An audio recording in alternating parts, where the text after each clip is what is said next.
한 청년이 아주 중요한 면접을 앞에 두고 아침에 거울을 봤습니다.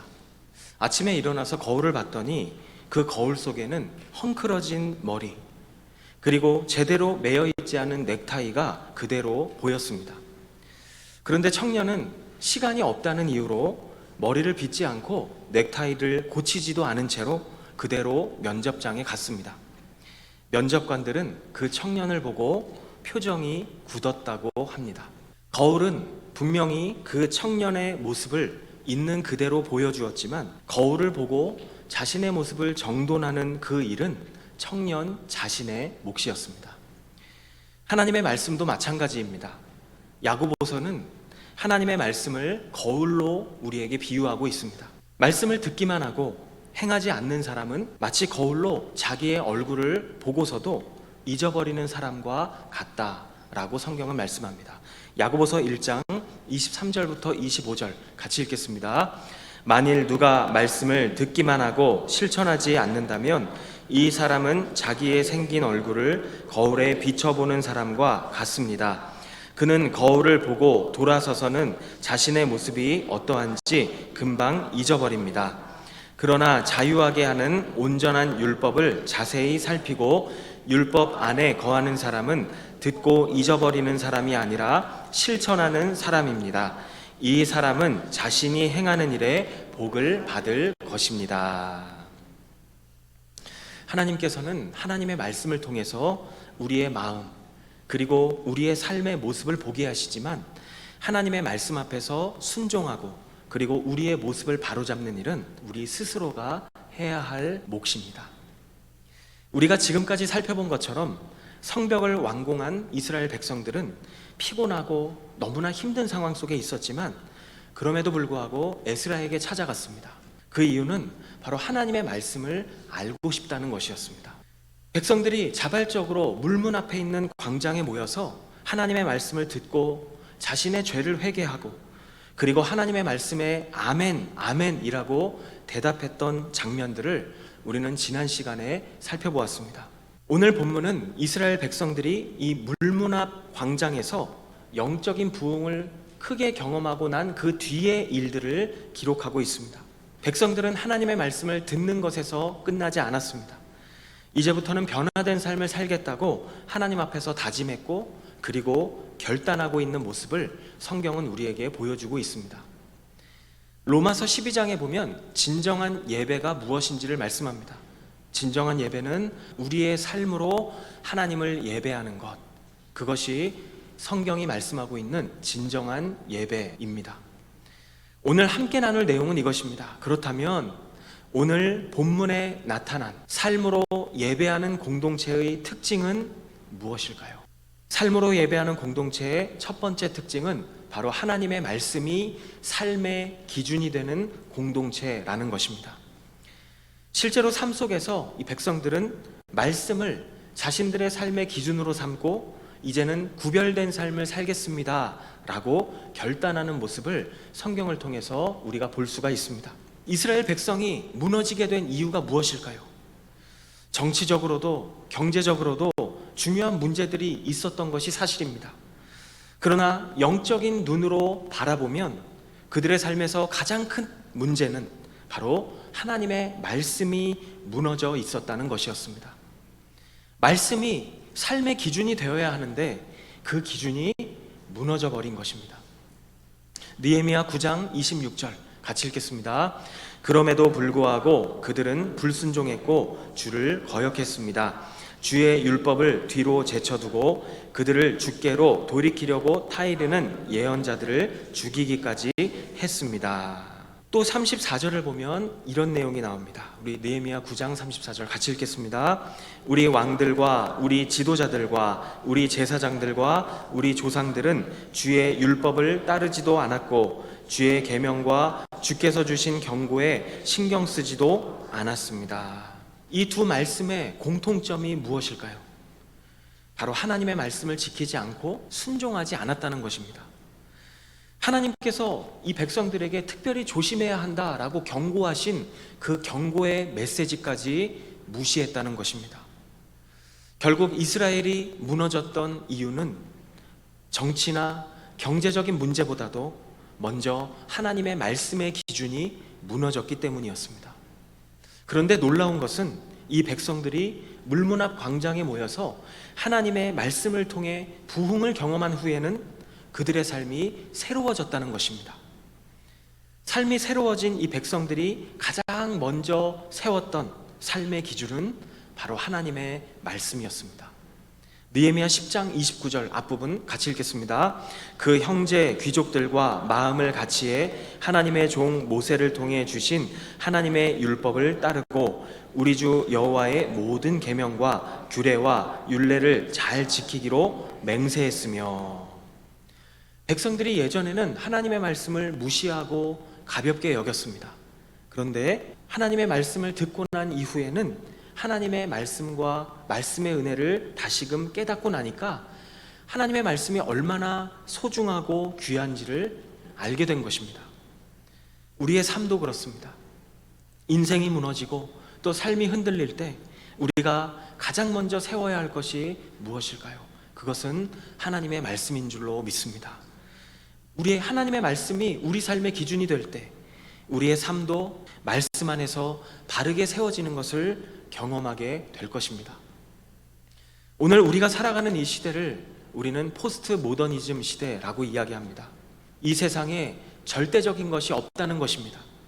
모든 것이 다 상대적이라고 생각하는 시대, 그러한 시대가 바로 포스트 모더니즘 시대입니다. 사람들이 다 자신의 생각과 자신이 옳다고 여기는 그 기준으로만 살다 보니까 가정과 직장과 사회 곳곳에도 갈등이 끊어지지가 않습니다. 그런데 성경은 우리에게 네 자신이 보기에 옳은 대로 살아라 라고 말씀하고 있지 않습니다. 성경은 우리에게 분명하게 말씀합니다. 우리가 하나님의 말씀대로 살아야 한다고 우리에게 말씀하고 있습니다.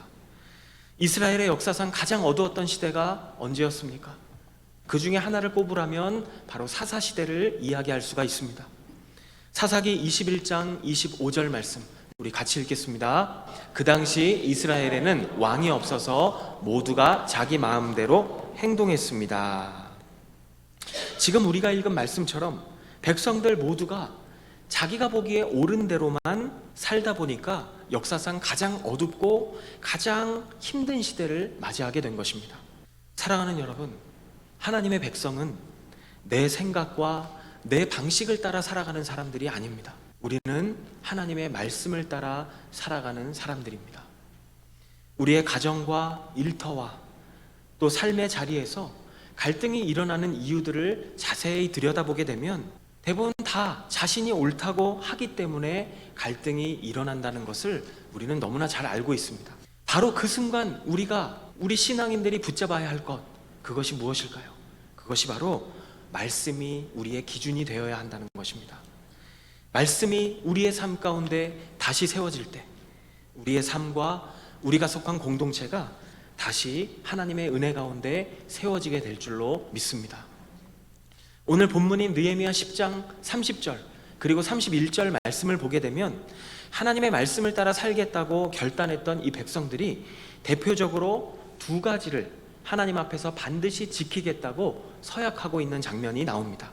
한 가지는 혼인에 대한 부분이고 또 한 가지는 안식일에 대한 부분입니다. 느헤미야 10장 30절 31절 같이 읽겠습니다. 그들은 또한 맹세하기를 우리 딸을 그 땅의 민족에게 시집 보내거나 우리 아들들을 그들의 딸과 결혼시키지 않겠다라고 했습니다. 또 다른 민족이 안식일에 물건이나 곡식을 팔러 오더라도 안식일과 거룩한 날에는 우리가 사지 않을 것이며 또 7년마다 땅을 쉬게 하고 모든 빚을 탕감하겠다고 했습니다. 먼저 30절 말씀을 보게 되면 이스라엘 백성들이 자신의 자녀들을 다른 민족과 결혼시키지 않겠다고 이야기하는 장면이 나옵니다. 근데 이 구절을요, 우리가 국제결혼을 반대한다라는 뜻으로 이해하시면 안 됩니다. 창세기에 보면 요셉도 이집트에서 국제결혼을 했던 사람입니다. 그리고 민수기에 보면 모세도 국제결혼을 했습니다. 그리고 룻기에 보면 룻과 보아스 이 커플도 국제결혼을 했던 커플입니다. 오늘 본문에서 백성들이 자신의 자녀들을 국제 결혼을 시키지 않겠다고 이야기한 이유는 이때 당시에 이스라엘 백성들이 다른 민족들과의 결혼을 통해서 성경적이지 않은 이방 문화의 영향을 많이 받았기 때문입니다. 대표적인 사람이 있습니다. 바로 솔로몬입니다. 이 솔로몬은 이방 민족들의 여인들을 아내로 맞았다가 그들의 가치관에 영향을 받아서 하나님을 떠났던 사람이었습니다. 죽기 전에 하나님께 다시 돌아왔다는 이야기도 있지만 그의 삶을 성경을 통해서 보게 되면 점점 인생의 내리막길, 그리고 신앙의 내리막길을 걷고 있는 솔로몬의 모습을 우리가 너무도 분명하게 볼 수가 있습니다. 우리는 어떠한 사람들일까요? 우리는 하나님의 자녀이지만 동시에 세상에 발을 딛고 살아가는 사람들이기 때문에 하나님을 모르는 사람들과 당연히 함께 접촉하며 살아가는 사람들입니다. 그것이 나쁜 것은 아닙니다.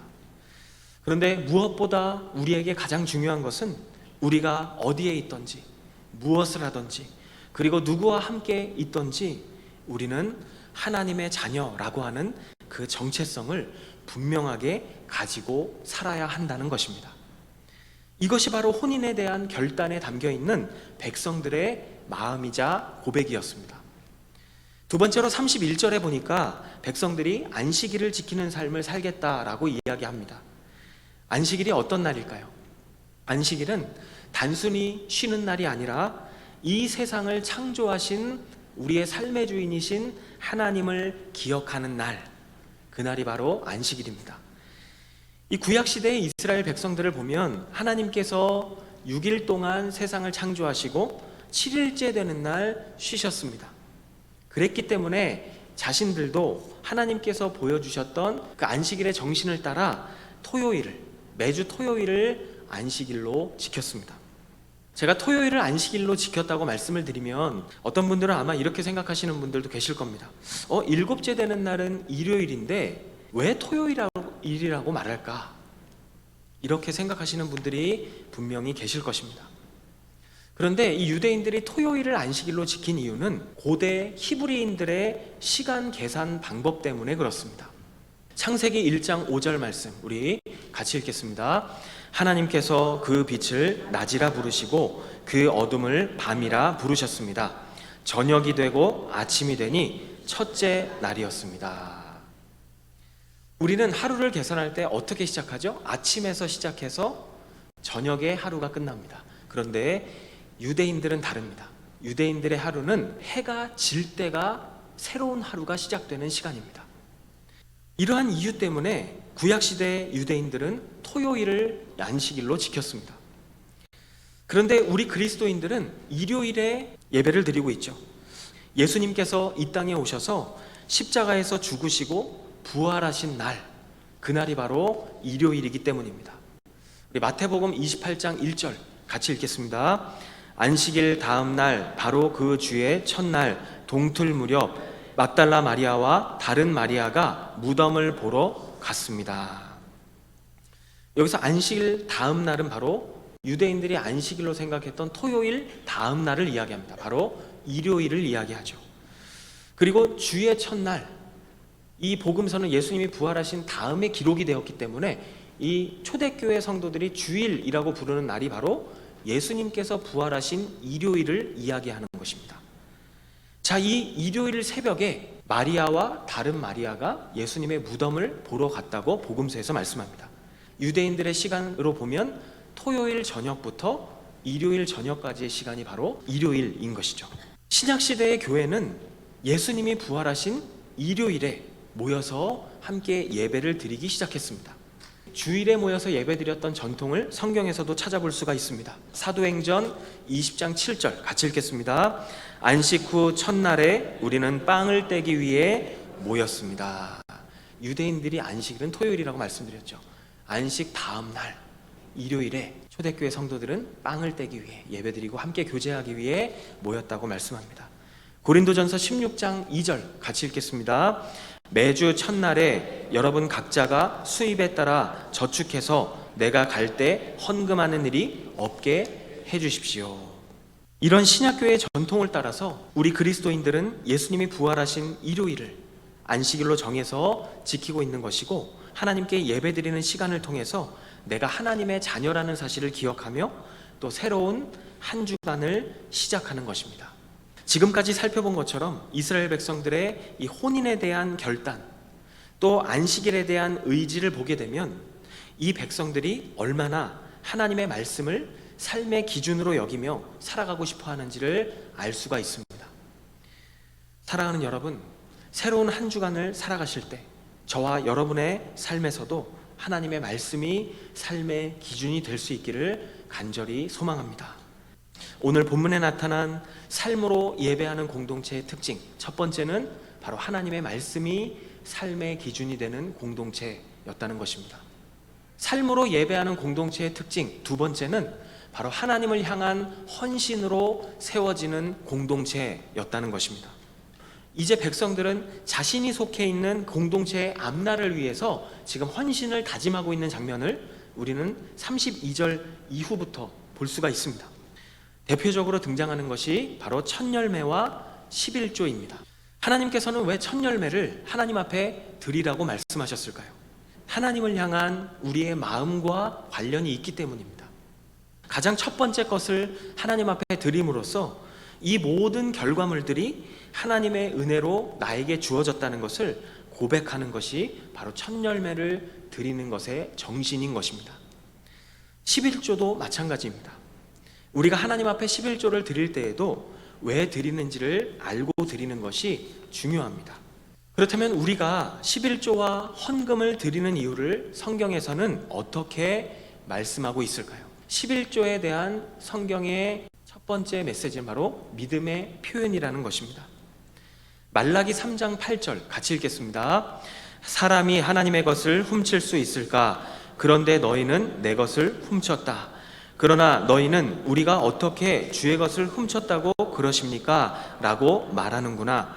너희가 내게서 훔친 것은 11조와 예물이다.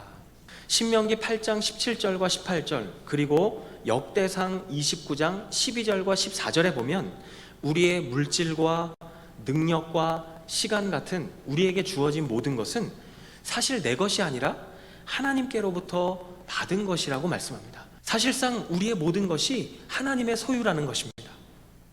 이러한 맥락에서 이러한 배경을 이해하고 말라기 3장 8절을 보게 되면 극단적인 표현이지만 11조를 드리지 않는 것을 도둑질이라고 말씀하고 있습니다. 이 말씀을 통해서 우리가 알 수 있는 것은 11조나 헌금이 단순한 기부금이 아니라 나에게 주어진 모든 것이 하나님의 것이라는 것을 인정하는 신앙의 고백이라는 것입니다. 우리가 하나님 앞에 헌금을 드릴 때 가장 중요한 것, 그것은 바로 헌금을 드리는 사람의 마음과 삶의 모습입니다. 또 우리가 11조와 헌금을 드리는 이유를 성경에서는 어떻게 말씀하고 있을까요? 두 번째로 성도의 의무라고 말씀합니다. 아주 오래전부터 믿음의 선배들이 하나님 앞에 드려왔다는 것을 우리는 성경을 통해서 알 수가 있습니다. 어떤 분들은 이렇게 말씀하시기도 합니다. 11조는 구약시대의 율법이 아닌가요? 그래서 예수님이 오신 이후로는 더 이상 지킬 필요가 없지 않습니까? 라고 말씀하시는 분들도 계실 것입니다. 우리 본문을 같이 한번 보도록 하겠습니다. 창세기 14장 20절 같이 읽겠습니다. 당신의 적들을 당신 손에 넘겨주신 지극히 높으신 하나님께 찬양하시오. 아브라함은 갖고 있는 모든 것에서 10분의 1을 멜기세덱에게 주었습니다.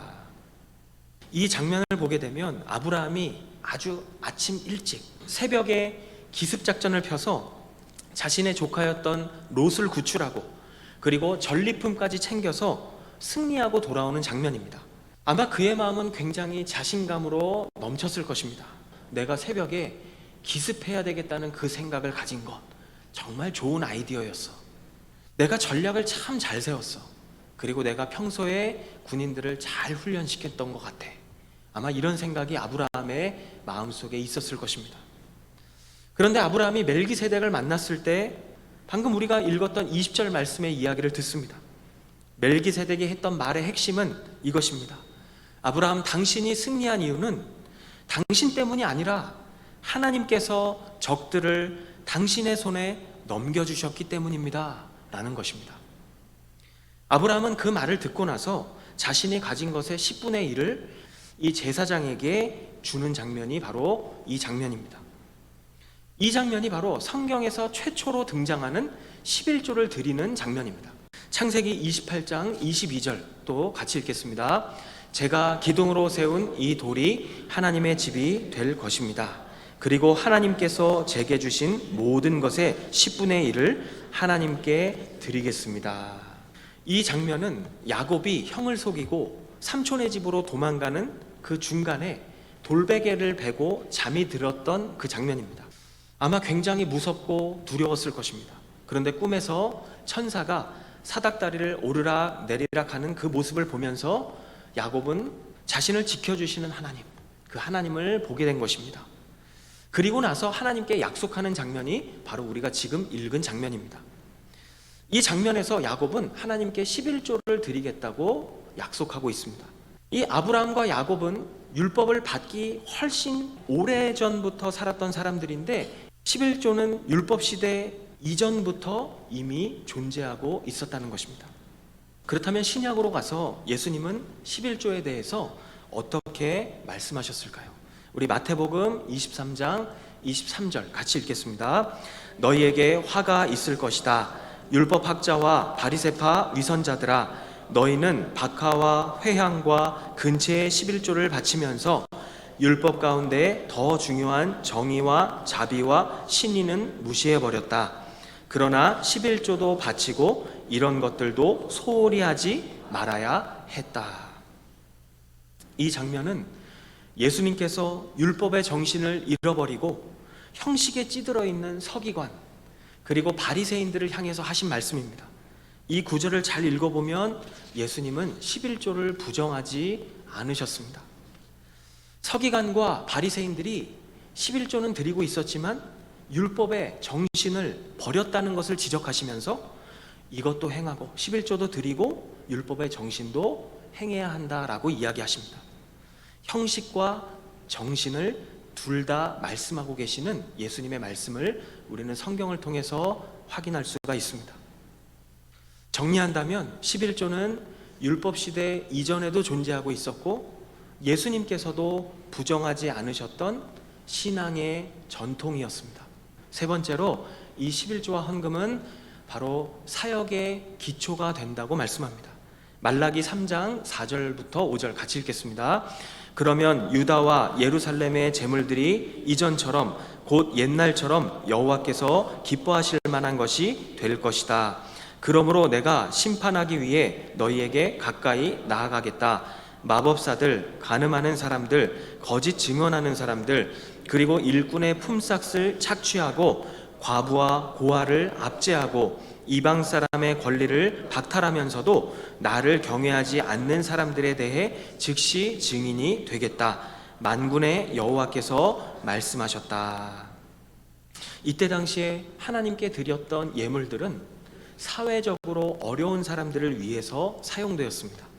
대표적으로 고아와 과부와 나그네, 이 사람들은 도움을 받지 않으면 절대로 생존할 수 없었던 사람들입니다. 오늘날에도 우리가 드리는 이 헌금은 목회자와 선교사님들과 또 공동체의 사역을 위해서 사용됩니다. 우리가 식사하거나 또 건물을 관리하거나 하는 일에도 사용되는 것이죠. 우리가 11조와 헌금을 드리는 이유를 성경은 세 가지로 말씀합니다. 첫 번째는 믿음의 표현이라고 말씀하고 있고, 두 번째는 성도의 의무라고 말씀하고 있습니다. 그리고 마지막 세 번째는 사역의 기초가 된다는 것을 말씀하고 있습니다. 그렇다면 질문해 봅니다. 우리는 하나님께 예물을 드릴 때 어떻게 드려야 할까요? 첫 번째로 즐겁게 자원하는 마음으로 드려야 한다고 말씀합니다.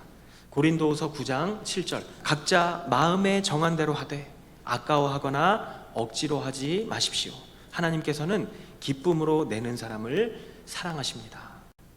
그리고 고린도후서 8장 12절은 또 이렇게 말씀합니다. 만일 무엇보다 여러분에게 자원하는 마음이 있다면 하나님께서 그 가진 대로 받으실 것이요 가지지 않은 것까지 받지는 않으실 것입니다. 하나님께서는 우리가 기쁘게 자원하는 마음으로 하나님 앞에 예물을 드릴 때 우리의 예물을 받으신다고 성경이 말씀합니다. 그렇다면 또 우리는 어떻게 드려야 할까요? 두 번째로 미리 계획해서 준비된 헌금을 드려야 한다는 것을 알 수 있습니다. 고린도전서 16장 2절 같이 읽겠습니다. 매주 첫날에 여러분 각자가 수입에 따라 저축해서 내가 갈 때 헌금하는 일이 없게 해주십시오. 아까도 말씀드렸지만 사도 바울은 예루살렘 교회의 성도들이 너무나 어렵게 살아가고 있다는 이야기를 듣고 유럽에 있는 교회들을 향해서 선교 헌금을 모금합니다. 그리고 나중에 예루살렘으로 갈 때 그 재정을 예루살렘 교회 사람들을 돕는 일에 사용합니다. 지금 그 이야기를 하고 있는 것입니다. 매주 첫날이 언제일까요? 예수님께서 부활하신 일요일을 이야기합니다. 우리가 바로 이 성경의 전통을 따라서 예배를 드리고 헌금을 드리고 있는 것입니다. 저도 경험이 있긴 하지만 미리 준비되지 않은 이 즉흥적인 헌금은 드리고 나서 나중에 후회되는 경우가 있습니다. 그렇기 때문에 헌금은 미리 준비해서 드리는 것이 좋습니다. 주일에 예배 드리러 올 때 준비된 마음과 함께 드리는 것이 좋습니다. 헌금에 대한 내용을 이렇게 다루고 나면 이런 질문들이 많이 나옵니다. 그럼 11조는 세금을 포함해야 합니까? 포함하지 않아도 됩니까? 그건 각자의 믿음에 따라 하시면 됩니다. 또 이런 질문을 많이 받기도 합니다. 11조도 하기 어려운 상황에 있는 사람들이 있는데 그러한 사람들은 헌금을 어떻게 해야 합니까? 정말로 부도가 나거나 사업의 어려움으로 인해서 또 개인적인 어려움으로 인해서 11조를 내지 못하시는 분들이 실제로 있습니다. 그러한 분들은 자신이 할 수 있는 상황에서 금액을 정해서 하나님 앞에 드리시면 됩니다. 나중에 11조를 내는 것을 목표로 해서 조금씩 자신이 할 수 있는 범위부터 아주 작은 금액부터 드리는 것을 시작하시면 됩니다. 왜냐하면 하나님께서는 무엇보다 우리의 마음을 귀하게 보시기 때문입니다. 이러한 사실들만 보더라도 내가 하나님께 수입의 10분의 1을 드릴 수 있다는 그 사실 자체만으로도 이것이 얼마나 큰 축복인지를 우리는 깨닫게 됩니다. 오늘 우리는 느헤미야 10장의 말씀을 통해서 하나님의 말씀을 듣고 삶의 변화를 다짐했던 백성들의 모습을 살펴보았습니다. 이스라엘 백성들은 하나님의 말씀을 듣는 것에서 끝나지 않고 이제부터는 변화된 삶을 살겠다고 하나님 앞에서 다짐하고 결단했습니다. 새롭게 시작된 한 주간의 삶 속에서 하나님의 말씀과 동행하며 또 믿음의 길을 걸어가는 우리의 삶, 우리의 공동체가 되기를 간절히 소망합니다. 기도하시겠습니다.